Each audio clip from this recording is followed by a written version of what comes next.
Hello once again, everybody. Bobby Mills here for the Independent Sports Talk Show on the Independent.com. We have Zach Mayhew behind the camera. We're going to talk a little girls basketball, maybe a little.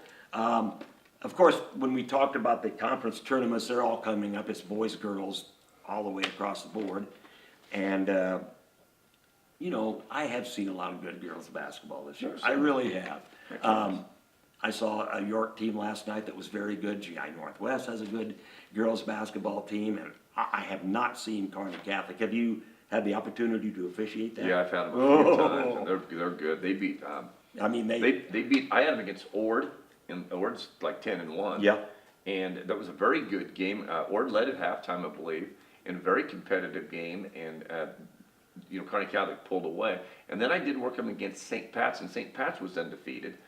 And they're like 11-1 St. Pat's is, but they could not play with Kearney Catholic that night. There was no doubt that Kearney Catholic was by far the superior team that night. So every time I've worked Kearney Catholic, and that's been maybe in the last 5 years, they've had a lot of success. But they've had a lot of success with a lot of referees, So Ravenna played them a good game. Ravenna maybe played the Ravenna girls played Kearney Catholic a pretty competitive game. It was very close late. And the Ravenna girls are somebody that's pretty good. I've worked them, and I think they have a nice basketball team. They do. We're talking about C1 and C2 right now. D1 and D2, I like Axtell's girls, and I like Elm Creek's girls. When I see the D1 and D2, some of the people I've worked there. And St. Cecilia's good. In C2, they had a tough loss to Northwest. They didn't play very well for a while. They had a stretch there. They didn't play very well. But Northwest, played smart and did some things well, and defensively kind of cracked down on them and did a fairly good job. So. But they jumped up 2 classes too. I mean, Yeah. St. Cecilia. Yeah, sure. And plus the Lou Platte Conference girls tournament should be a tremendous tournament too. Donovan Trumbull's girls aren't that bad. They just are a step behind. They've got a good little point guard. They're just that far away from being a great team, but still, I don't even know where the Lou Platte tournament is. It's in Gibbon. Is it? Yeah, Great facility. Yeah, man. really nice facility. Kearney Catholic will be the favorite. In that the Kearney Catholic girls will be the favorite, and there'll be some teams that'll fight like heck to get there. St. Paul's got a nice team. Yeah, they do. Ord's got a good team. Ravenna's going to have a good team. They're all can play a little bit. And I might have missed somebody. And if I did, I apologize. But you said Donovan Trumbull. Adams Central's no longer in that. They're going to go to the Central 10. But Kearney Catholic is going to still be the favorite to win that thing, and you kind of hope not to see them until the finals. Your goal, hey, I'll see them that last game. I don't want to see them before that. Yeah. Have you seen any Lou Platte girls play? I haven't, no. Eric? I know that somebody that I don't know anything about. Wood River, I think, is good too. That's Wood a team River I has a missed. good Wood and River Kearney times Catholic. good. But Arcadia Loop City, both their boys and girls are good. Yeah, And I don't Arcadia know. Loop City's a real surprise to me. They are 9-1, and hats off to Arcadia Loop City. I don't know how good they are. I can't tell because I haven't seen them play. But when they're 9-1, you're beating some people. You're doing some things right, to do that. So yeah, it'll be interesting to see when their schedule gets a little tougher if they continue to win some games. Well, they're in the Lou Platte, aren't they? I think. Yes, they Yeah. are. Yes, they are. Have you seen them, Zach? Have you had to take any pictures? Okay, well, both the boys and girls have terrific records, so obviously. Arcadia Loop City, you talk about them. Their girls, they've got St. Paul coming up. They've got Wood River coming up. Ravenna coming up. Ord coming up. Trumbull coming up. Burwell coming up. Lou Platte Conference, and then Kearney Catholic. Who have they beat, real quick? Let's see. They have Pleasanton, Gibbon, Central Valley, Amherst, Axtell, Fullerton, and Shelton. So, Beat Axtell. Yep. Well, Fullerton's good too. Fullerton, but you got to remember too, those schools are they're playing a Right, lower D2, class. D1. They're not going up and beating people that are in Class B I and know. C1. You know what I mean? And it will show, won't Yeah, it? it probably will. But hey, they're winning, and that's all you do. You got your schedule, and good job. And they've got 3 very tough C1 teams. And plus Loop City, Arcadia, good job of scheduling. Because what your job to do as an Yeah. AD, if you're not winning state championships, you want to get your team so they're competitive and they're competing.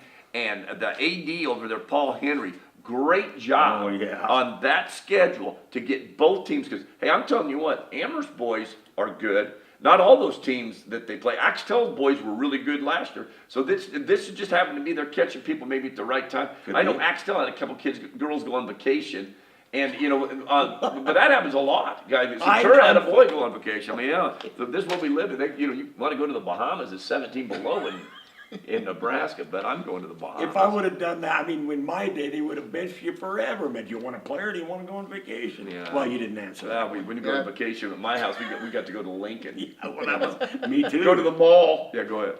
Yeah, either that or play a gig in Yeah, Hyannis with my dad's big band or something. Hyannis. Anyway, Kearney Catholic, ladies and gentlemen, is rated in the top 10. How about that?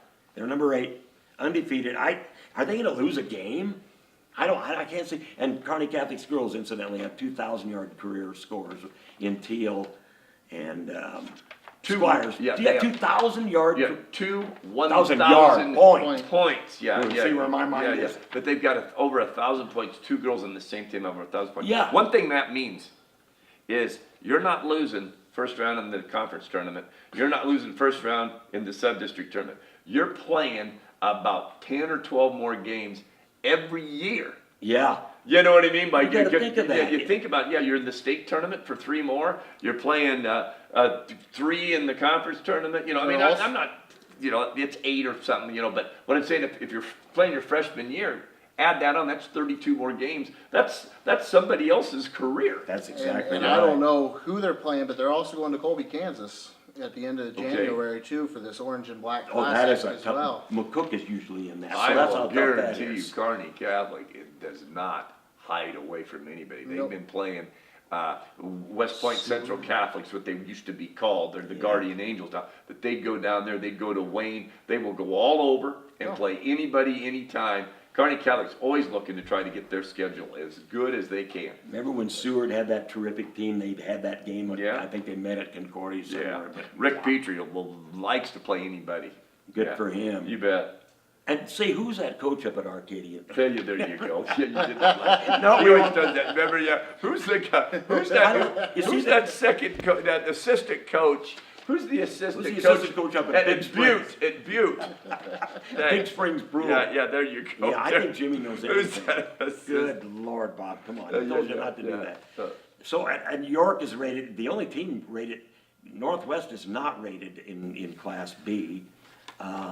I don't know what, they had a bad loss, I don't recall, but York, the girls are number 3, Central Catholic played them. They actually out-rebounded York last night. So, of course, Kearney Catholic is in C1, but they are not, wait a minute here. Do want to bring up Class B because the last time we talked, Aurora was up there. Right.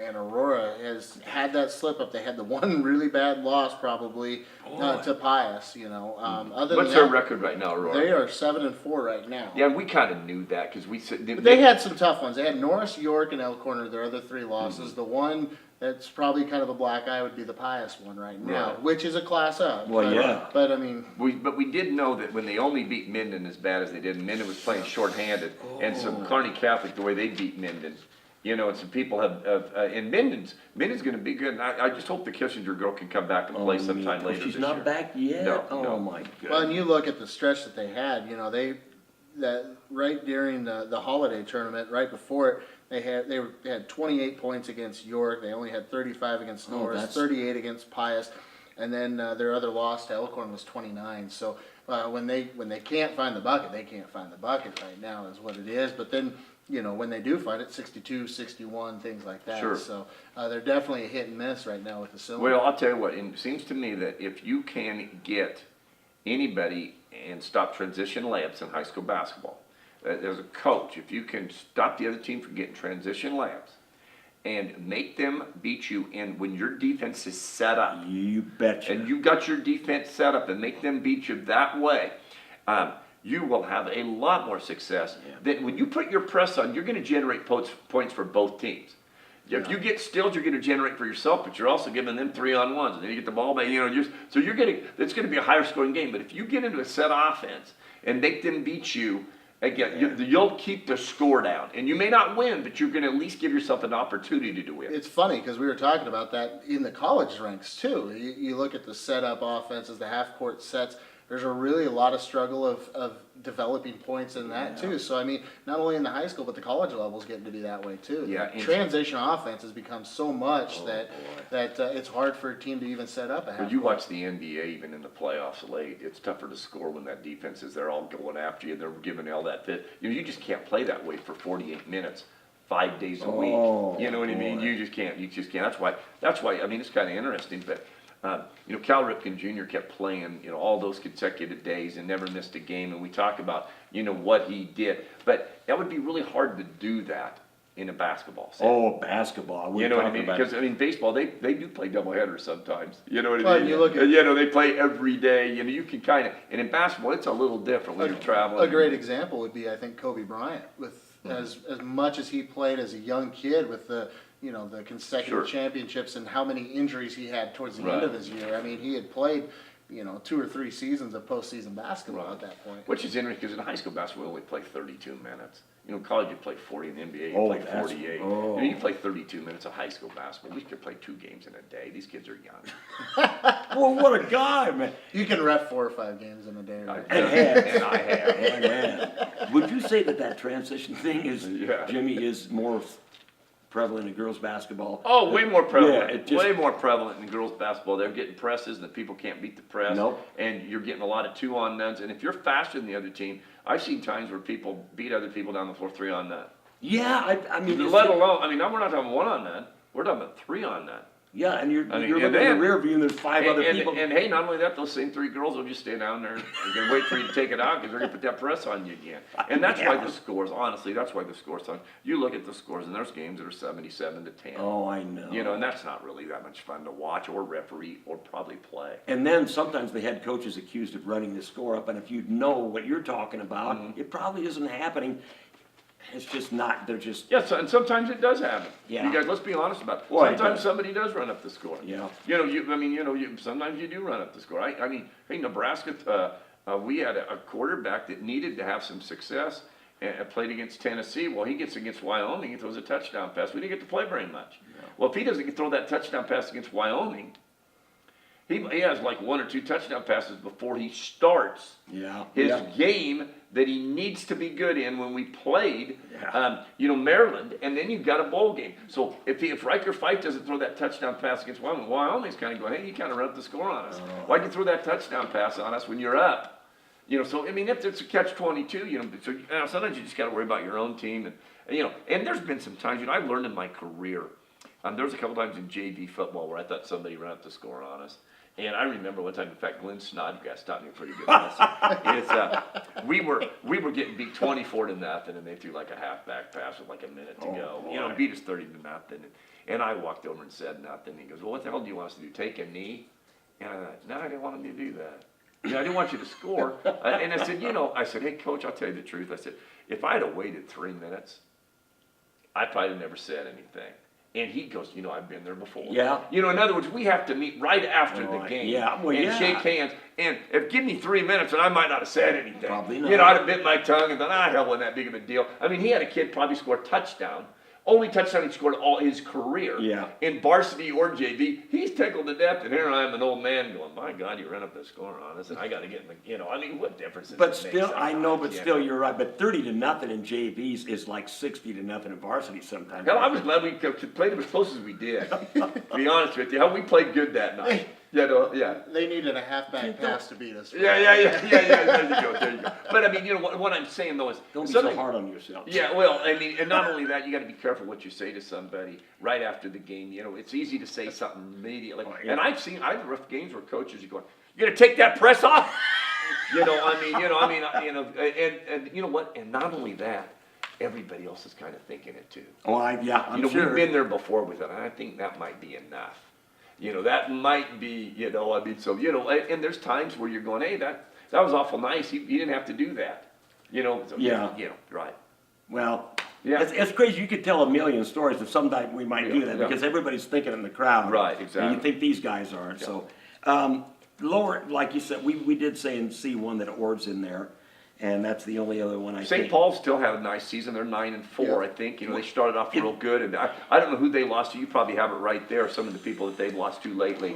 They Bring it up. But once again, they're in that Lou Platt thing, and that's a great tournament. St. Paul, of course, I don't think the Fox girl's back yet. no, she's not.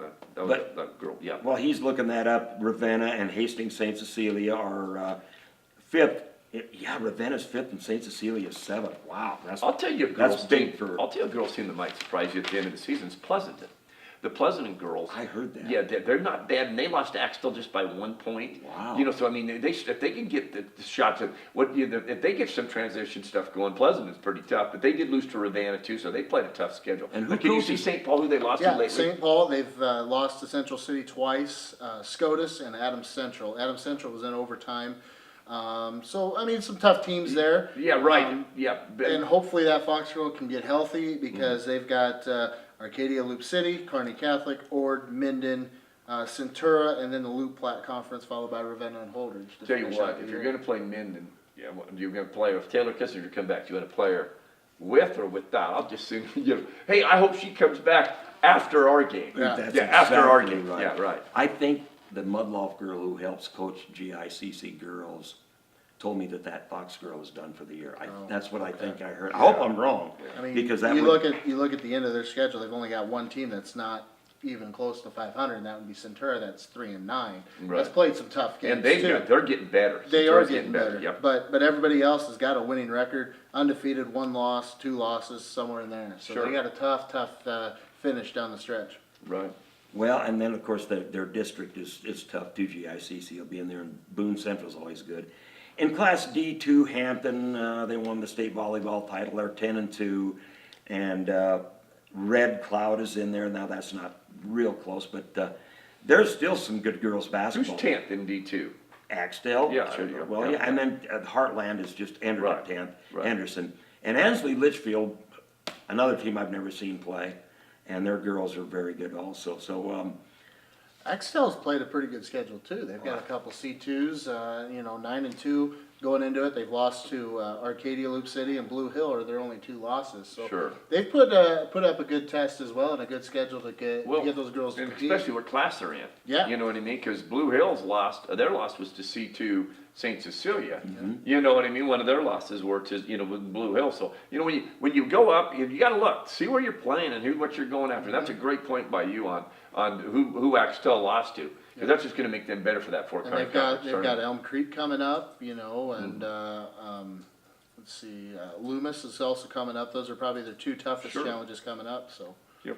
Fort Kearney teams are not afraid to schedule teams above them. Yeah, they got- I've noticed yeah, they that. gotta have to, Twin right. Valley might be, well, of course, I say they don't, but look at Blue Hills, I think it's still in that conference. They'll play anybody too, so. Yeah, they sure do. Blue Hill might be one of the biggest exceptions of playing up and playing people. They really, hats off to Blue Hill High School for going up and playing some really tough teams in Yeah. basketball. Because there's some times where they go, boy, we're going to go play these people, but man, we could be completely outclassed. Because when they're really good, they might get blown out of there, and they're just going to have to take it. They'll take that shot, going, you know what? But we're going to get better if we play these people. So. yep. Yeah, they had a stretch of C2 teams that they played right off the shoot and went 2-2 against them too. Sure, So- right. There And you go. Central Catholic went down there and played them. Yep, Sure. Central And, Catholic. and their coach tells me that we got roughed up down there. That's how tough those Blue Hill girls are. Yeah, there you And go. they're C1, Yeah. Central Catholic. Right. So, hats off to those teams. So it's all gonna, a lot of it'll wash out in the district tournament, but a lot of wash out here, the conference tournament's coming up. So, just watch the paper. The Grand Island Independent does a great job, and so does the Kearney Hub, of listing all these tournaments and who plays who, except I don't know where the goldenrod went, but somebody didn't call it in. But get out and see a tournament game coming up, in a week or so, and you might even get to see the famous Jim Lang in there. So until next time, the district tournaments will not have been played, but we'll have a lot more to talk about.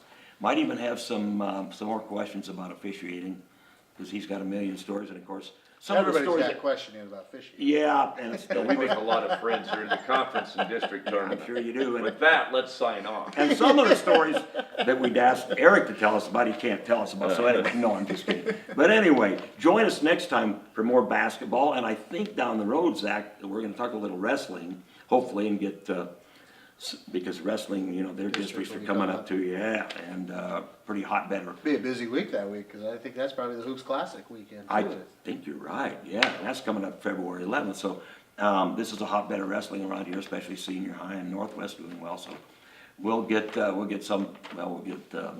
Zavala in here to talk about that. So, for Jim Langen, Eric Williams, this is Bobby Mills behind the camera, Zach Mayhew way back there, I think Aaron's still here. We'll see you next time on the Bobby Mills Independent Talk Show, Sports Talk. Talk more basketball. See you next time.